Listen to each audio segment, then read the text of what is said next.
Rog Gutierrez. So before Congressman Gutierrez, DSJJ Suarez, you are recognized. With the indulgence of Congressman Gutierrez.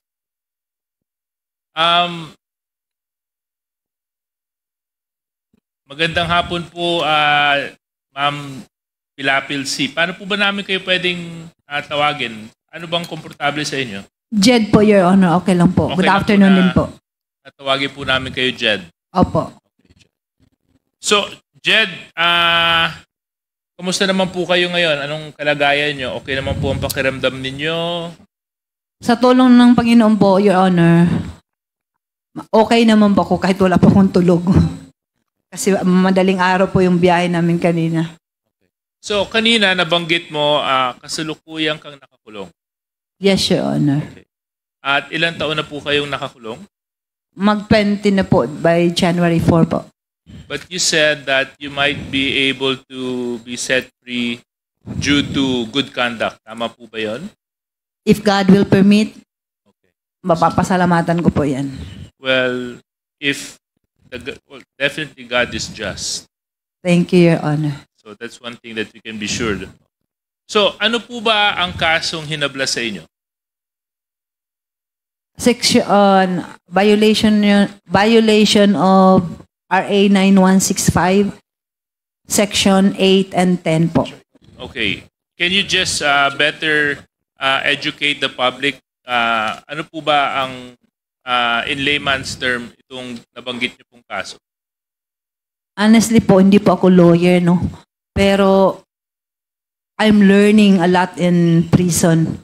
Dahil po sa pagkakulong ko, minsan nalalaman ko na tuloy kung ano pala yung mga ganito, ganyan. Lalo na po sa Republic Act 9165 nga. Dahil being a trustee, I'm learning also dahil nga minsan nakakatulong yung inuutosan ako ganyan. So, as far as I know po, yung Section 8 is ito po yung manufacturing po ng yung shabu. And then yung Section 8 po, ito po yung parang possession ng paraphernalia ba yun, mga equipment, yun po. So ang sinasabi mo sa akin, sa kulungan mo lang nalaman. Opo, ito po yung isa sa mga parang good na na-learn ko sa Revelation. kulungan. Opo. So ang ibig mong sabihin, naikulong ka sa isang kaso na hindi mo alam? Exactly po, Your Honor. At sino po ang nag-file ng kaso laban sa iyo? Hindi ko po alam kung PDEA ba o ano kasi yung nalalaman ko po Republic of the Philippines versus JEDC pero kaya hindi ko alam kung sino talaga ang nag-file sa amin. Director Villanueva, can you confirm was it PDEA that filed the case against Mrs. Jed Pilapil C? It was joint PDEA and AIDSOT, Your Honor. Ang nag-file ng case against So PDEA and AIDSOT, yung PNP, okay. under Colonel Asierto, Mr. Chair. Okay, thank you very much, Director Villanueva. So anyway, Ma'am Jed, ang asawa niyo po ay si Alan C. Opo, Your Honor. At nabanggit niyo po kanina, bago po ng 2004, 4 na taon pa lang po kayo nagkakasama. Nakasama po. Doon po sa 4 na taon na pagkasasama ninyo ni Alan C., alam niyo po ba yung trabaho ng inyong asawa? Sa pagkakaalam ko po, yun na nga, may business nga kami. Ano pong negosyo ang... Yung pinakauna po, yung manufacturing po ng mga junk foods. Tapos, medyo hindi nagkaintindihan yung partners. So, yun, nag-ship ng yung foam manufacturing ng foam, yung mga mattresses and yung metal furnitures. Yun po. So I would imagine kung nasa ganito po kayong uri ng negosyo, meron po kayong factory. Meron po kayong pagawaan. Kasi kung metal furniture making, di dapat meron po kayong pabrika ng mga para dito. Kung meron po kayong foam manufacturing, di dapat meron din po kayong pabrika para dito. Tama po ba yun? Yes, Your Honor. Okay. At ito pong mapabrikang ito ay sino po ang may-ari? Hindi ko na po matandaan, Your Honor, dahil 20 years na po. Hindi ko na maalala pero alam ko, isa ang asawa ko doon sa may-ari po. Isa ang asawa mo sa mga may-ari? Opo. Okay. At dun sa mga nakakasama ng mga asawa mo sa kanilang mga negosyo, marami po sa kanila ay Pilipino, Chinese, ano pong mga nationalities po?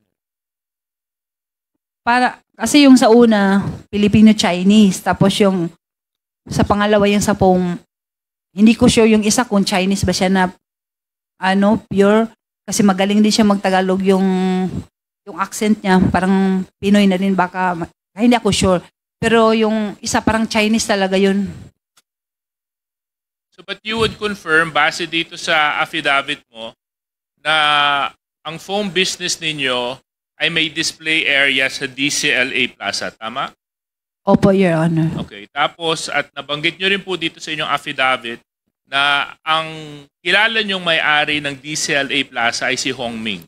Tama? Opo, Your Honor. At kanina po, you positively identified Hong Ming to be the person in the photo, which we also know is Michael Yang. Tama? Opo, Your Honor. Mr. Chair, the reason why I want to emphasize this point is if you remember, when we presented the matrix on Pogo, the DCLA Plaza was also mentioned as the same shopping mall to be owned by Michael Yang. The same DCLA Plaza which was used to be a front for drugs and other illicit activities located in the city of Davao. So anyway, ma'am, nabanggit nyo na ito nga si Hong Ming. And may I also emphasize, Mr. Chair, na itong pong si Michael Yang goes by the name of Hong Ming as well because this serves as his Chinese name. So anyway, Ma'am Jed Pilapil, kabisado niyo po ba ang Dumoy sa Davao City? Honestly po, hindi ako masyado kahit nakatira po ako ng Davao City. Hindi ako masyado familiar.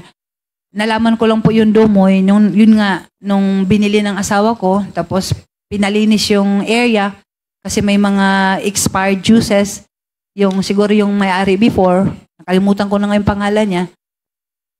Yun lang ang mga instances po na nakapunta po ako ng Dumoy.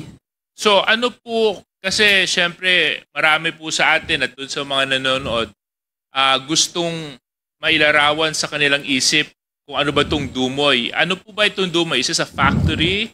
Is this as a place in Davao? Can you further explain kung ano po itong Dumoy na ito? What I know po, Your Honor, it's a place, parang part ng Davao City. Dumoy Torel. Para siguro, hindi ko sure kung barangay ba itong Dumoy o ano. Kasi Dumoy Torel, sa Torel kasi yan, located in Torel, Davao City po. Okay. So, base po sa mga statements ni Colonel Asierto at ng PIDEA, nabanggit po nila na may naganap na raid sa Arlene Apartment sa Davao noong 2004. Kasama po ba kayo doon sa mga na-raid?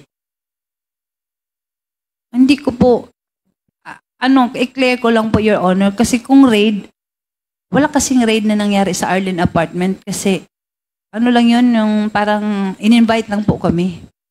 Kasama yung mga kapitbahay namin doon. Kasi 127 yan na door, kami sa door 1. So in-invite yung mga kapitbahay na yun parang sa investigation.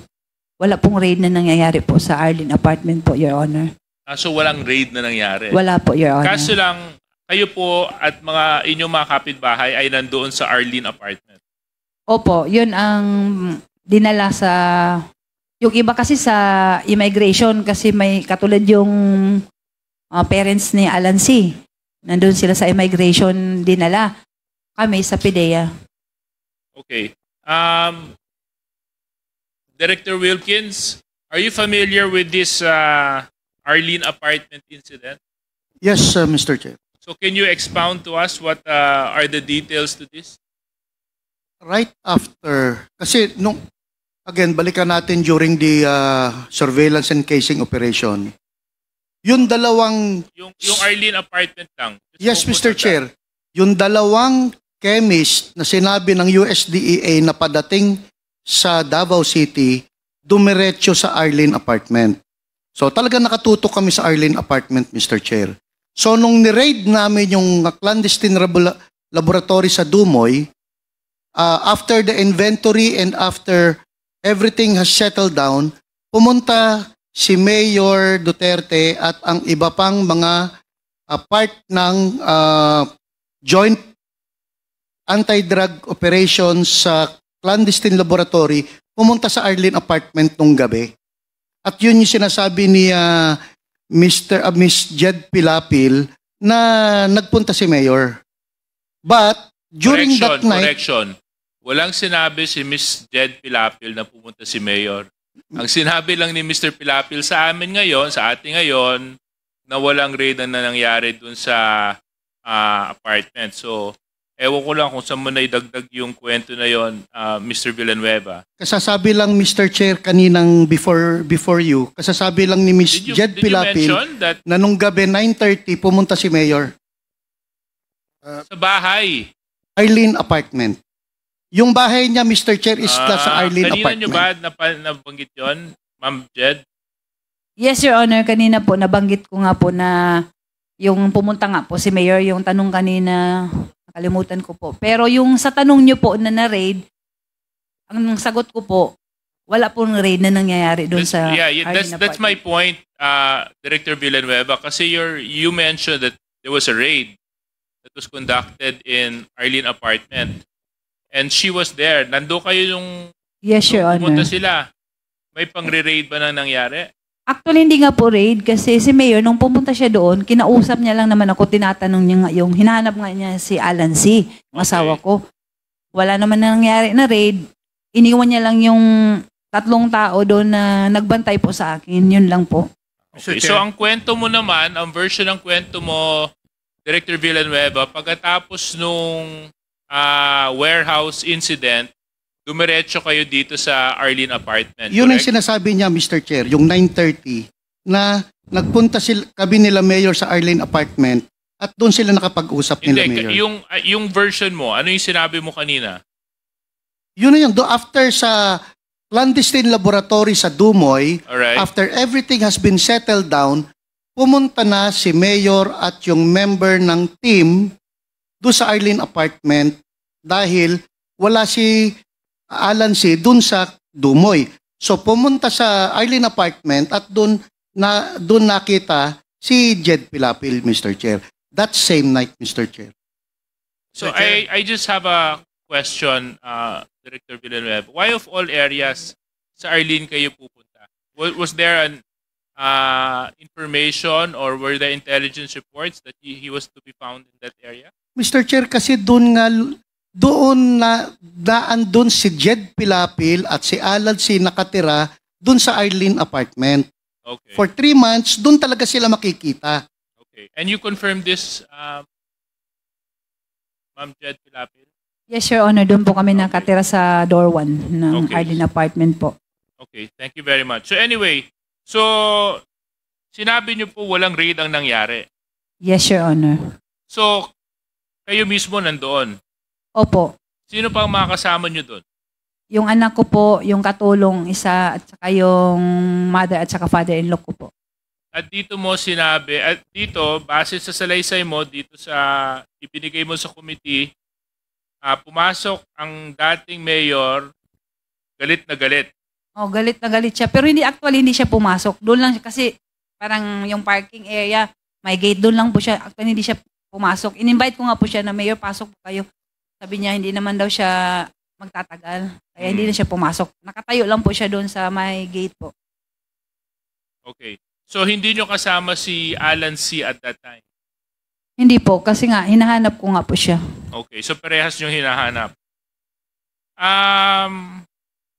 Hindi rin kayo masyadong pamilyar dito sa warehouse sa Dumoy, tama?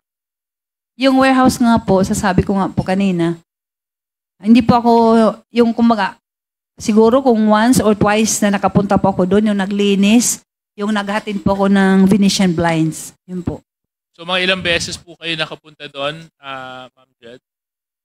Hindi ko talaga exactly ma-remember, Your Honor, kasi medyo matagal. Pero as far as I know, siguro at most 3 times. 3 times? O parang ganyan, pero as far as I remember, twice lang po yung naglinis kami doon at saka yung naghatid ako ng Venetian blinds. Ito ba yung itsura nung facility na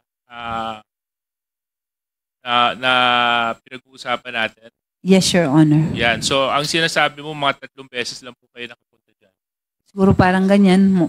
Okay. Probably siguro. At doon sa loob ng 3 beses na nakabisita po kayo dyan, nakita niyo po ba ang loob at mga taong nagtatrabaho sa loob? Ganito po yan, Your Honor. Wala pong occupancy ang bahay na yan.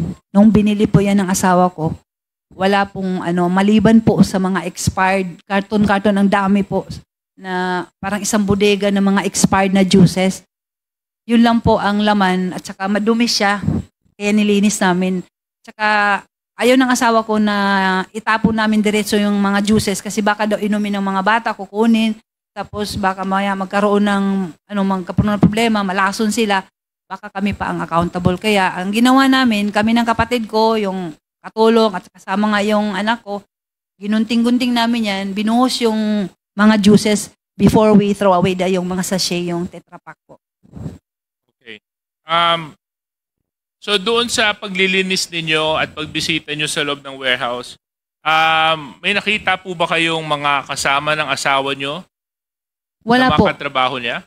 Wala. Kasi yung time na yun, wala, hindi pa nga yan na-occupy, wala pa. Kami lang po, asawa ko, ako, yung katulong, yung anak, at saka yung kapatid ko po, si Jong. So anyway, Mr. Chair, those are pretty much all my questions. I would now request that we recognize Congressman Gutierrez because he's next. Yeah, okay. Before that, tatanong ko lang si Jed. Jed, yung sinasabi ni General Wilkins Villanueva na yung Arlene apartment, nando doon yung Chinese na chemist. Kilala mo yon? Wala po akong kilala na Chinese na chemist, honestly po. Doon sa 7 pintuan ng apartment din, wala kang kilalang Chinese na nakatira doon? Ito po ang totoo. Mga Chinese, marami po doon kasi may mga occupants na mga Chinese. Pero hindi ko alam kung mga chemist sila o ano sila. Kasi mga Pero Chinese. alam mong merong Chinese. May mga Chinese po doon. Okay, sige. General Villanueva, the chemist that you were referring to, na allegedly ito yung nagluluto ng shabu, doon nakatira sa Arlene. Doon, sir, dumiretso after galing sa airport, So Mr. Chair. from the airport, dumiretso doon sa dumiretso sa Arlene apartment, Mr. Chair. Exactly doon sa apartment unit. No, ni- Mr. Chair. Doon sa 7. Isa doon sa 7. Isa doon sa 7, Mr. Chair. Okay, sige, salamat. Now, we Mr. recognize Congressman, before Congressman Gutierrez, Thank you. Kongsi Adyong. I ask.